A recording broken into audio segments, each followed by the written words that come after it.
Hello, I'm Mike Johnson here. I'm President of Bundaberg and District Urban Landcare, and I'm here today with Jim Nilon. He's a candidate for Division 2, and I've asked Jim to come here today and discuss a few environmental issues, some which are on our questionnaire and some of Jim's thoughts generally. So thanks for coming along, mate. Thanks a lot, It's been Mike. great. So look, I'll just run through some of the things and we'll lead on to other things. I've asked here about the area at Smith's Crossing. You know, we believe there's a lot of these reserves around the place, you know, need looking after and expanding, and we can have like an environmental trail, and we need to look after and sort of support generally that. Absolutely, Mike. And I think we've got a lot of the councils. I've been to a couple of forums, and people, you know, are wistfully talking about the idea of getting a tourism, of getting a couple of hundred people a day in every particular site, like a Childers, to look at some of the traditional heritage buildings, having a grey nomad trail. You know, we've got a fabulous heritage that sadly has been destroyed through farming, the very thing that sustains us. So, you know, I'm a farmer myself, and I understand. I'm not suggesting that farming is, you know, it's an imperative part of our economy. But I think, you know, before it's too late, we need to try and reclaim some of the areas that were in their natural state. Before we got in here, colonised this area in the middle of the 19th century, just for the benefit of all of us, for our kids, for our grandkids, and this sort of exercise wouldn't want. I think that's the important thing, but I wouldn't want to carp on the economics. But we can use the economic benefit to pay for this. If we can generate tourism off the back of people coming and saying, well, this is what dry rainforests look like in the Wide Bay hinterland. Yes, the Great Isis Scrub, And if this is what, you know, if Helm Scrub, for example, out of Childers, if this is an example of the sort of timbers that grew there, the hoop pines, and some of the fabulous timber trees that were there. As long, you know, in isolation, probably doesn't mean that much. But if you've got a trail that people can go through from overnight stop to overnight stop, it's a great way for us to use economics to pay for some environmental and some heritage protection. Yeah, that's exactly right. No, and that's out there, Jim. You know, that's where it's going to. Environmental. You know, it brings money. People want to come to places that are beautiful, and they want to learn about the history, the human history, and the natural history. And it's no good when it's all gone. So no, thank you. And that basically covers. Well, that's Queen's Park, Smith's Crossing, and Helm Scrub there. Same thing, like we say down here. We're trying to change practices. We think a lot of these trees are hundreds, they may be 500 years old, pre-white man, and we just think it's a botanical museum here and it needs saving. So, and we'd like the environmental department to be running this, but it just needs to be recognised and saved the same. I mean, council can't do every job. They can't, But I think, you know, they're in probably the best position, especially now with this is where we should be using a regional council with greater economies of scale, bigger budgets, to be able to try and achieve things that probably the four little councils couldn't achieve before. Yeah, that's true. You know, with four councils, I say it justifies having a project team full-time on council to manage, not to facilitate and to broker, getting in, using whatever state and federal funding is available for environmental management and environmental protection and heritage protection. I think we can do stuff. You know, anyone that's a keen gardener will know. Just planting trees, you know, using, for example, work for the Dole people just to plant trees. Like, you might even say it's not wasting your time; it's completely wasting your time unless you've got a long-term strategy to do that. And that is exactly right. As you say, the scrubs around here and here in Queen's Park, we're talking trees that are centuries old. Yeah, that's right. We need to start looking over the horizon in the way that we manage and protect and preserve our natural heritage. So we need to be there for the long haul. That's right. That'll be made up of little participles of projects here, there, everywhere. All of those things, though, can be great opportunities for our young unemployed to get them into the labour market, to get them some skills, and to get them some self-esteem. I think this ticks all the boxes for trying to drag ourselves out of what is, frankly, a fairly parlous economic state in the Wide Bay. High youth unemployment, low income level generally. I think council has a role to play in brokering and facilitating a change and a shift. And what better way than protecting our heritage buildings, trying to protect the environmental heritage that existed here before we came and decided we're going to turn this into a colonial farm, and so not grieving over that. That's what it is. But here it's time for us to stop, reflect, and try and do better. Yeah. No, that's good. Thank you. Now I've said various things about on that question we say about increasing fines for removal of street views. We've had people pull. To me, it's like you have a community footpath and people either remove, particularly at beaches. They can't see that. You've got trees protecting beach foreshore, and people will go and poison them or cut them down. And same around town. They'll rip them out of the ground, and we've heard them even dumped at council depots. Now, we're trying to say, we're not going to be the environmental police, but people have got to realise that this is the future, how the future of Bundaberg is going to look.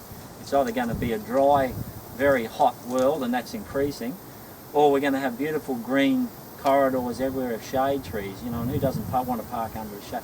So we're just saying, and the same thing where they'll come out of an area, they'll be attached to an environmental park, and they'll come out and they'll mow or whippersnip, push right into, which are really government public land, and taking out species. So we just want to say, we're going to sort of police this a bit, Jim, sensibly. I'm running for Division 2, which is about 2,500 square kilometres of the regional council area. And by far and away the biggest part of, there's a bit of tourism at Woodgate and on the coast as you would expect. But by far and away, the largest and most important industry is horticulture. So it goes for the whole regional council. That's right. It's all. And I've been putting a platform that I say that if we don't have a strong horticultural and agricultural industry base, we don't have an economy here. I want to see that improve. Okay, so step back from that. Why is that so? Well, we have some fabulous soil here. We have a great climate. We have good water availability. Yeah. Now, if we're going to showcase generally so that we can, the quality and brand our region's agricultural product, I say we need to do that on road verges, on all vacant council lands, so that we can use amenity horticulture to just sell the notion of the product, so when people are coming through like they do into Childers and say, wow, isn't this pretty? Look at these trees. We should be endeavouring to do that over the shire. It's like if we do that, the big chance is, once council embraces that as a notion, some of the things you mentioned, some of the stick stuff, some of the regulatory stuff, I think will fall into line. Yeah. Life is usually about carrot and stick. Yeah, they got to lead. If council's putting an effort into, you'll find the community will come behind. That's true. Now, if there's some, as sadly is often the case, if there's still some people who are hell bent on breaking the rules or the mores that we've established for what we want our local horticultural amenity to look like, well, I think first off you'll have peer pressure coming from other community members, but then by all means address that. We don't allow people to rampantly abuse other council regulations, and so it should go through. But I think council has to show its commitment. Yeah, and education as well. But you've got to educate them and say why you can't, because people don't realise they mightn't want the leaves on their footpath, but that's for their grandchildren tomorrow. That's going to supply oxygen in a beautiful town. The old saying, Mike, you got to educate before you legislate, and I think, and that's again, that's what local government should do. We can't do everything. We can't create economy, but we can broker and facilitate. A notion to engage with our community. I think it's part of the reason I stood for council. And it's been hammered home to me as I've been door knocking and talking to people. There is a real sense of loss, of grief from where the councils were previously. People feel a total disconnect from council. I want to see community engagement, and that community engagement is not just about what we're called or what the rate base should be. What do you want your environment to look like? And then I've got confidence and faith that most people say we want it green. We want it cool. Yeah. We want it to reflect what this community was like before we went and wrecked it. Yeah. It just like to say to me, as you bring beauty, it brings a different culture, pride in your town, you know, and then everyone gets involved. It's, you know, and then you bring in jobs, like you say, and everything. Look at somewhere like Toowoomba. Yeah.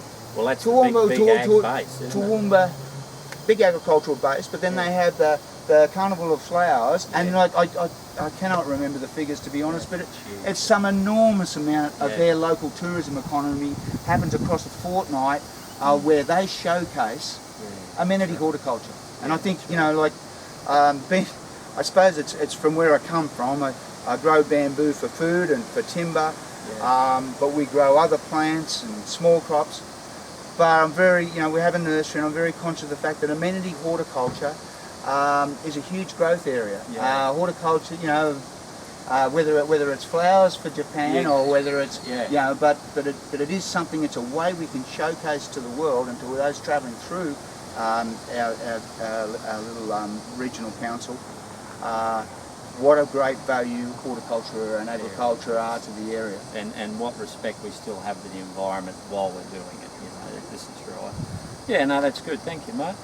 Then we've gone here. We've talked about, now we'll talk about sewage outfall. There's still a sewage outfall at Bargara. We know Rubiana's coming online. There's a lot of talk about the price of that.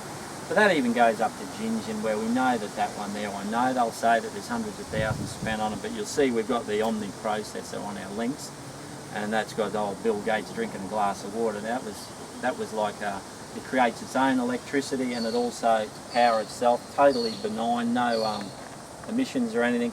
Powers the community, powers itself, and then has a product that's totally clean. Things like that, we're thinking new technologies. You know, you're out of Gingin or somewhere that isn't near a river. That's the sort of thing. These were made for developing countries, and we think they'd be great assets to just start thinking outside the box. What do you think? Yeah, well since if possible. I think it was. I mean, there was a quantum shift. Like many, I'll step back. Many of the areas in our shire are serviced by septic systems. You know, while we knew and love as septic systems, but you'd be well aware that. I think the legislation came into being for 2009, where there was a whole quantum shift that any septics installed after that point had to meet some serious environmental guidelines. Putting simplistically, simply not allowing grey water and black water to flow into our water tables. That's right, because then we had E. coli at Moore Park.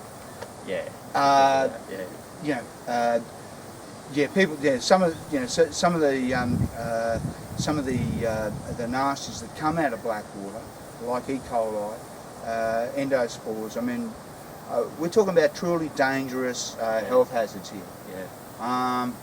Good mate of mine's often said that the reason we lived, you know, till our mid-80s now is not because of heart surgeons, it's because of the humble plumber, because of the quality of our sanitation. And so it's extremely important business. It's not the sexiest thing people like to talk about when it comes to council. It's very important. Stepping back to your question, I know that Rubiana is, you know, as soon as you start spending tens of millions of dollars, it's going to get controversial, and there will be many sides to the question. But it's imperative that communities like Childers and Gingin, Buxton, Woodgate, areas that aren't on mainstream sewerage, and there's a whole, as I've been door knocking around, there's a whole lot of little estates that have got self-sustaining systems. We need to embrace those. Council needs to again go on to an education program, I believe, to developers and owner builders to embrace as many of the new technologies for waste management that are available, and to look at satellite waste management facilities, for example, at places like Gingin, because I understand it. If we could fix that problem, we fix another problem down the river, down the Palan River. And that problem is a problem that impacts the whole of Queensland, because we're at now Palan River is running into the bottom of one of the natural wonders of the world. That's exactly. And we need to protect that. For our own benefit, but you know. It's like we say, it doesn't matter whether, I think Ross Peterson, it doesn't matter whether there was a reef there or not, you still should be keeping your environment clean no matter what, you know, because you can't go polluting your environment. No, that's you know, true. and I mean to launch into the vernacular of the crass, you shouldn't pee or poo into your own nest. I mean it's pretty simple, you know, but they forget. People forget that. Well, they do, and you know, and it's funny how we're happy to demonise animals what would do that, Yeah. and yet for some bizarre reason, Yeah. despite all the intellectual benefits we possess above those our beasts in the animal kingdom, we still manage to pollute our own environment. And I don't think it's, for mine, it's not ideological, high-minded or spiritual. It just makes economic sense, for heaven's sake, to do it, and that should be the driver. That's right. It's about cost saving. You know, the jury's in. There's no theories anymore. Yeah. We know that we're producing so much waste now, whether it's our household waste, whether it's our rubbish, plastic going into turtles, into the inside the reef areas. These things are going to cost us dearly, and importantly, going to cost our kids and our grandkids dearly. We have a responsibility to stop the clock now and try and do environmental management or embrace environmental management strategies for the best of economic reasons, mate. And you use, like I say, you know, we know these things all cost money, but again, it's about savings. But this is where you can access federal money and that to try and improve the environment. And again, this is where you have project offices or something that's doing. Well, you know, I'm excited by what I've seen used in other councils with the Green Corps. Yeah. Like, there's, you know, projects, you know, come and go, as anyone that's been involved in the public sector knows, but we've got a strategy here where you can get yourself a coordinator, 9 trainees, 24 weeks work on environmentally friendly projects. Educational vehicle, Ticks all the boxes. Gets some kids between, you know, that are unemployed and don't have opportunities from 17 to 24 years old off the couch, giving them some very modest but mandatory qualifications, some self-esteem, some work ethic, and I'm reliably informed by project managers that I've spoken to that the results are very encouraging of those kids finding their way into the permanent workforce. It has nothing to do with environmental management. It's about building up human self-esteem. That's what we've done, and making people work ready. Rolls off the tongue, but there's some project that can do it. You know, these projects, each project is capped at $10,000, which is a very modest amount in the context of a $110 million council budget. Yeah. However, I don't think we should think it too simplistically. I think we need to embrace some sort of project team that would drive that for the long haul. Yeah, it's got to. It's not a set and forget thing. You can't just have 6 months, then as step we were away. saying, You can't plant some trees and then walk away. That's right. And this is what you have to have a long-term plan for that. And that's something we're trying to get to state and federal. These things end, like, you know, we're Landcare's a job active host, and sadly this is stalled now at 6 months, and this is where it all goes, all that money, all the time, all the good credit we build up, and now, you need this continue. It's a recurring theme, of course. But anyway, now we'll go on the last one, which really covered. It's the same thing about gross pollution traps around here. You know, you'll see it as you cross rivers, but down in our creeks and that here, same thing. You know, now we've got links to these again on our Facebook site through the YouTube. But you know, we just think that's a priority. We need to try and retrofit some of these to our drains. We're pouring out hundreds of tons of rubbish into our rivers and creeks, and then we're having a sort of a feel-good clean-up day for it once a year. That doesn't cut it. Okay, it is good, but we need, you know, those things to be, again, hopefully some federal funding or something there. Jim, you know, we need to start identifying the problem areas and get some pollution traps on there.